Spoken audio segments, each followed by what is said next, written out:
తెలుగు సంబరాల తీయదను అలనాటి రుచుల సరికొత్త రూపం పరంపర స్వీట్స్. నమస్తే, వెల్కమ్ టు సుమన్ టీవీ. నేను మీ సాయి భైరి. ఆంధ్రప్రదేశ్లో అమరావతి రాజధాని పునర్నిర్మాణంలో భాగంగా ప్రధాని మోదీ పర్యటన ఖరారైపోయింది. ఆయన ఇక్కడికి వచ్చి పలు కార్యక్రమాలు లేదా కొన్ని స్టేట్మెంట్లు కూడా ఇవ్వబోతున్నట్టుగా తెలుస్తుంది. దీనికి సంబంధించిన పూర్తి వివరాలు తెలుసుకుందాం. మనతో పాటు Suman TV news chief editor Keshav గారు ఉన్నారు. సార్ నమస్తే. నమస్తే. సో ప్రధాని మోదీ అమరావతి పునర్నిర్మాణ కార్యక్రమంలో భాగం కాబోతున్నారు. ఈసారి ఏం ఇవ్వబోతారు, ఎలాంటి వరాలు ఇస్తారు, ఏం చెప్తారు అనేటువంటి క్యూరియాసిటీ అయితే అందరికీ ఉంది. ఈ షెడ్యూల్ ఏం జరగబోతుంది? షెడ్యూల్ అయితే క్లారిటీ వచ్చేసింది. మధ్యాహ్నం 2 గంటల తర్వాత 2వ తేదీన 2 గంటల తర్వాత ఆయన అమరావతి రీచ్ అవుతారు. 4 గంటలకి సభ అనేటువంటి ప్రణాళికను రెడీ చేసుకున్నారు. పిఎంఓ ఇచ్చినటువంటి డైరెక్షన్స్ మేరకు ఒక రోడ్ షో కూడా ఉంటుంది. అమరావతిలోకి వెళ్ళేటువంటి మార్గంలో ప్రధానమంత్రి దాదాపు 1,00,000 మందిని కలిసేటువంటి అవకాశం ఉంటుందని చెప్పి అంచనా వేస్తున్నారు. ఇక 5 లక్షల మందితో ఈ సభ ఉండేటువంటి అవకాశం ఉంది. దానికి సంబంధించి ఆల్రెడీ మొన్న ఉగాది P4 కార్యక్రమం నిర్వహించినటువంటి వేదిక దాదాపు 250 ఎకరాల భూములను అక్కడ చదును చేసి ఒక ఈవెంట్ సక్సెస్ఫుల్గా నిర్వహించారు. సో అదే ప్లేస్లో ఇప్పుడు ప్రధానమంత్రి పర్యటనకి సంబంధించి కూడా ఏర్పాట్లు సాగుతున్నాయి. చీఫ్ సెక్రటరీ విజయానంద్ గారు రివ్యూ చేశారు. దానికి సంబంధించి 9 మార్గాల్లో ప్రజలు రావడానికి బయటికి వెళ్ళడానికి అనువుగా ఏర్పాట్లు చేయాలని చెప్పి డిసైడ్ చేశారు. ఇక ప్రధానమంత్రి వచ్చినాక ఏం చెప్తారు అనే దాని మీద ఇప్పుడు అందరిలోనూ ఆసక్తి ఉంది. అయితే ఒకటి ఏంటంటే 1,00,000 కోట్లకి సంబంధించినటువంటి పనుల ప్రారంభోత్సవం అయితే ఖచ్చితంగా ఉంటుంది. ఎందుకంటే అమరావతి పనులే మనం లెక్క కనిపిస్తుంది. 65,000 కోట్ల రూపాయలకు సంబంధించినటువంటి కాంట్రాక్టుల్ని ప్రభుత్వం ఇప్పటివరకు 47,000 కోట్ల రూపాయల వరకు టెండర్స్ ఫైనల్ చేసింది. బహుశా 1వ తారీఖు వరకు టైం ఉంది కాబట్టి 1వ తారీఖు లోపు మరికొన్ని క్లియర్ అయ్యేటువంటి అవకాశం ఉంది. ఈ 10-15 రోజుల్లో, ఈ 10-12 రోజుల్లో మరికొన్ని క్లియర్ అవుతాయి. తర్వాత నాగాయలంకలో DRDO ప్రాజెక్టు పైన కూడా అధ్యయనం జరుగుతుంది. కర్నూలు జిల్లాలో డ్రోన్ సిటీకి కూడా వర్చువల్గా శంకుస్థాపన చేసేటువంటి అవకాశం ఉంటుంది. సో వీటన్నిటినీ కలుపుకొని చూస్తే కనుక 1,00,000 కోట్ల రూపాయల పనులు అనేది చాలా క్లియర్గా కనిపిస్తుంది. సో ఇది ఒక ఆస్పెక్ట్. అంటే డెవలప్మెంట్కి సంబంధించి ఏమేమి యాక్టివిటీస్ ఉంటున్నాయి అనేది. సభ రాజకీయ సభలాగా ఉంటుందా లేదా ప్రభుత్వ కార్యక్రమం లాగా ఉంటుందా అంటే 100% ఇది ప్రభుత్వ కార్యక్రమంలా ఉంటుంది. ఇంకోటి ఏంటంటే మరికొంతమంది అతిథులను కూడా ఆహ్వానించేటువంటి అవకాశం ఉంది. ప్రధానమంత్రి ముఖ్య అతిథిగా ఉంటారు.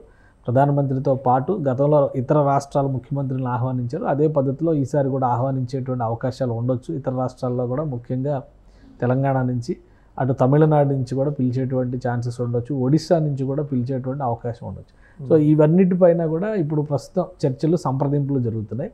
అయితే ప్రధానమంత్రి ఏ ప్రకటన చేస్తారు అనేటువంటి దానిపైన 2 అంశాలు. గెజిట్ అనేటువంటి అంశం చుట్టూ ఇప్పుడు ఎందుకు గత 4-5 రోజులుగా second phase Amaravati land pooling అనే చర్చ నడుస్తూ ఉందంటే, గెజిట్ ఇచ్చేలోపే అమరావతి రాజధాని ప్రాంతానికి సంబంధించి ఒక సమగ్ర స్వరూపాన్ని క్రియేట్ చేయాలని చెప్పని రాష్ట్ర ప్రభుత్వం ఆలోచిస్తుంది. సో అందులో భాగంగానే వరుసగా 1-4 ఆప్షన్స్ని చర్చిస్తూ ఉండడం, అవి బయటికి రావడం, మీడియాలో చర్చకి రావడం అనేది ఇప్పుడు జరుగుతూ ఉంది. సో ప్రధానమైనటువంటి ఎజెండా రాజధాని ఇదే అని తెలియజెప్పేటువంటి ఒక స్పష్టమైనటువంటి ప్రకటన ప్రధానమంత్రి నుంచి వచ్చేటువంటి అవకాశం ఉంది. ఇంకా చాలామందికి చాలా ఆశలు ఉన్నాయి కానీ బట్ వాటన్నిటికంటే కూడా దీని చుట్టూనే ఎక్కువ కసరత్తు జరుగుతున్నట్టుగా తెలుస్తుంది. బహుశా ప్రధానమంత్రి ఫండింగ్ విషయంలో ఆల్రెడీ మనం చూస్తే 2 రోజుల క్రితం 2 రోజులుగా ఆంధ్రప్రదేశ్లో 16వ ఆర్థిక సంఘానికి సంబంధించినటువంటి సభ్యుల పర్యటన జరుగుతుంది. నిన్న క్లియర్గా చంద్రబాబు నాయుడు గారు అమరావతి రిక్వైర్మెంట్స్ అన్నీ కూడా వాళ్ళ ముందు ఒక ఫోటో ఎగ్జిబిషన్ పెట్టి ఎక్స్ప్లెయిన్ చేశారు. సో మీరు సపోర్ట్ చేస్తే వీలైనంత వేగంగా ఇది సాకారం అవుతుంది అనేటువంటి మాట చంద్రబాబు నాయుడు గారు క్లియర్గా చెప్పారు.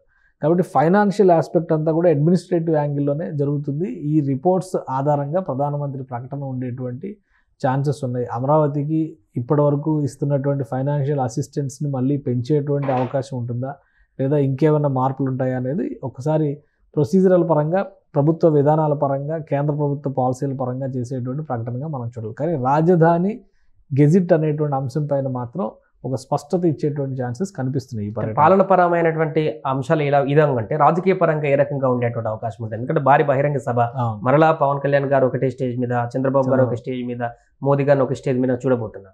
సో ముగ్గురు స్పీచ్ ఏ రకంగా ఉండబోతుంది, రాజకీయపరమైనటువంటి నిర్ణయాలు ఏమైనా వచ్చేటువంటి అవకాశం ఉంది? అంటే ఒకటి, బీజేపీ చాలా స్ట్రాంగ్గా దక్షిణాది రాష్ట్రాల్లో బలపడాలనేటువంటి ఆలోచనతో ఉంది. బహుశా ఈ 2-3 రోజుల్లో దానిపైన చాలా సీరియస్ కసరత్తు జరుగుతున్నట్టుగా కూడా ఒక సమాచారం ఉంది. ఒక 5-6 రాష్ట్రాల్లో బీజేపీ రాష్ట్ర అధ్యక్షుల నియామకాలు జరిగేటువంటి ఛాన్సెస్ ఉన్నాయి. జాతీయ బీజేపీ అధ్యక్షుడి నియామకం కూడా, అంటే అక్కడ మార్పు జరగవచ్చు అనేటువంటి చర్చ జరుగుతుంది. అందులో రెండు తెలుగు పేర్లు చాలా బలంగా వినిపిస్తున్నాయి. ఒకటి, కిషన్ రెడ్డి గారు కేంద్ర మంత్రిగా ఉన్నారు. ఆయనకి జాతీయ స్థాయిలో ఆల్రెడీ బీజేపీ స్కూల్ నుంచి వచ్చినటువంటి నాయకుడు కాబట్టి ఆయనకి ఇవ్వచ్చు జాతీయ అధ్యక్ష పదవి అనేది. ఆ రకంగా చూస్తే వెంకయ్యనాయుడు గారు, బంగారు లక్ష్మణ్ గారు వీళ్ళందరి తర్వాత కిషన్ రెడ్డి గారికి చాలా పెద్ద గౌరవం దక్కినట్టుగానే మనం చూడాలి. ఇంకోవైపు నుంచి చూస్తే దక్షిణాది మహిళగా పురంధేశ్వరి గారికి ఇచ్చేటువంటి ఛాన్సెస్ ఉండొచ్చు. ఎందుకంటే క్యాబినెట్లో ఆమె వస్తుందని అందరూ అనుకున్నారు. అప్పుడు క్యాబినెట్ బెర్త్ ఇవ్వలేదు కాబట్టి ఆమెను జాతీయ అధ్యక్షురాలుగా చేసేటువంటి అవకాశాన్ని కూడా పరిశీలిస్తున్నారు. ఈ చర్చ నడుస్తుంది. అంటే బీజేపీ వ్యూహాత్మకంగా దక్షిణాది రాష్ట్రాల్లో బలపడేటువంటి ఒక నిర్ణయం తీసుకునే దిశగా అడుగులు వేస్తుంది. అదే క్రమంలో రాబోయేటువంటి ఎన్నికలు, ముఖ్యంగా తమిళనాడు ఎన్నికలు చాలా ముఖ్యమైనటువంటి ఎన్నికలు. ఈ అంశాలన్నింటినీ దృష్టిలో పెట్టుకొని మార్పులు చేర్పులు జరగబోతున్నాయి. సో ఇప్పుడు ఒకేసారి మళ్ళీ కూటమి నాయకత్వం చాలా బలమైనటువంటి ఐకమత్యంతో మేము పనిచేస్తున్నామని సందేశం ఇచ్చేటువంటి ఒక వేదికగా ఇది మారేటువంటి అవకాశం ఉంది. రాజధానికి సంబంధించి ఇప్పటివరకు ఒక అపోహ, ఒక భయం, ఆందోళన ఉండేది. కూటమి ప్రభుత్వం వచ్చిన తర్వాత ఆ భయాలు, ఆందోళన చాలా వరకు తొలగిపోయినాయి. కానీ రాజధాని నిర్మాణం అనేది ఒక రోజులో పూర్తయ్యేది కాదు. 3 నుంచి 5 సంవత్సరాలు ఒక ప్రణాళిక అనుకున్నా కానీ కేంద్ర ప్రభుత్వ సహకారం లేకపోతే ఒక అడుగు కూడా ముందుకు పడేటువంటి పరిస్థితి లేదు. సో ఇది మొత్తానికి కూడా ఐక్యంగా మేము రాజధాని విషయంలో నిలబడి ఉంటాం అనేటువంటి సందేశం ఇవ్వడం ఒక ప్రధాన వేదిక అవుతుంది. 3 పార్టీలు కూడా అదొక బలమైనటువంటి వాయిస్గా ప్రజలకు వినిపించేటువంటి అవకాశం ఉంటుంది. ఈ 2 ఏళ్లలో జరగబోయేటువంటి నిర్మాణాలు, జరగబోయేటువంటి ప్రారంభోత్సవాల ఆధారంగా అమరావతి సమగ్ర స్వరూపం ఎలా ఉంటుంది అనేది మనం అప్పుడు ఆలోచించాల్సి ఉంటుంది. సో దానికి ఒక భరోసా వేదికగా మనం ప్రధానమంత్రి సభని చూడడానికి అయితే అవకాశం ఉంటుంది. అండ్ ఇంకోటి, సౌత్ స్టేట్లో ఈ మధ్యలో జరుగుతున్నటువంటి కొంత ఆందోళన, ముఖ్యంగా తమిళనాడులో హిందీని మా మీద రుద్దుతున్నారనేటువంటి అంశానికి సంబంధించి ఇప్పుడు ముగ్గురు కీలక నేతలు ఒకే సభ మీద ఉంటున్నారు కాబట్టి సౌత్ స్టేట్ల అన్నిటికీ కూడా ఒక మెసేజ్ పంపేటువంటి అవకాశం దీని ద్వారా దక్షిణాది రాష్ట్రాలకి ఒక బలమైనటువంటి సందేశం ఇస్తారు. మీరు చెప్పినట్టుగా ఒకటి, భాషపరమైనటువంటి చర్చ.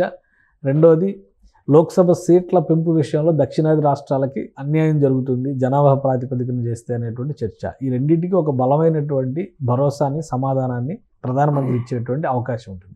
ఆంధ్రప్రదేశ్కి ఇచ్చేటువంటి భరోసాలో అభివృద్ధి, అమరావతి అనేది ఒక ప్రధానమైన ఎజెండా అయితే, దక్షిణాది రాష్ట్రాలకు ఇచ్చేటువంటి భరోసాలో ఇది చాలా కీలకమైనటువంటి పాయింట్ అయ్యే అవకాశం ఉంటుంది. ఎందుకంటే రేపు సీట్ల సంఖ్య పెరిగితే దక్షిణాది రాష్ట్రాల ప్రాధాన్యం తగ్గిపోతుంది అనేటువంటి ఒక అపోహ బలంగా నాటేటువంటి ప్రయత్నం జరుగుతుంది. ఏ ప్రాతిపదికన సీట్ల పెంపు జరుగుతుంది అనే దాని మీద ఇంకా స్పష్టత ఇవ్వకముందర ఈ రాద్ధాంతం జరుగుతుంది. కాబట్టి ప్రధానమంత్రి గారు వీటన్నిటికీ ఒక క్లారిటీ ఇచ్చేటువంటి అవకాశం, కమిట్మెంట్ టువర్డ్స్ సదరన్ స్టేట్స్ అనేటువంటి అంశం పైన ఒక బలమైన ఎజెండాని అమరావతి వేదికగా ప్రకటించేటువంటి అవకాశాలు అయితే కనిపిస్తున్నాయి. Right sir. అది ప్రస్తుతం ప్రధాని మోదీ అమరావతి పర్యటనకు సంబంధించిన షెడ్యూల్ కూడా ఖరారైపోయింది. మే 2వ తారీఖున ఆయన అమరావతికి రానున్నారు. అక్కడ పలు కార్యక్రమాలతో పాటు భారీ బహిరంగ సభలో కూడా ప్రసంగించనున్నారు. ఈ ప్రసంగంలో ఏం ప్రకటిస్తారు, ఆ ప్రసంగంలో ఎలాంటి కీలక అంశాలని ప్రస్తావిస్తారనేటువంటి క్యూరియాసిటీ అయితే ఇప్పుడు నెలకొంది. సుమన్ టీవీలో మీ పర్సనల్ అండ్ బిజినెస్ ప్రమోషన్స్ కోసం కింది నెంబర్కి కాంటాక్ట్ చేయండి.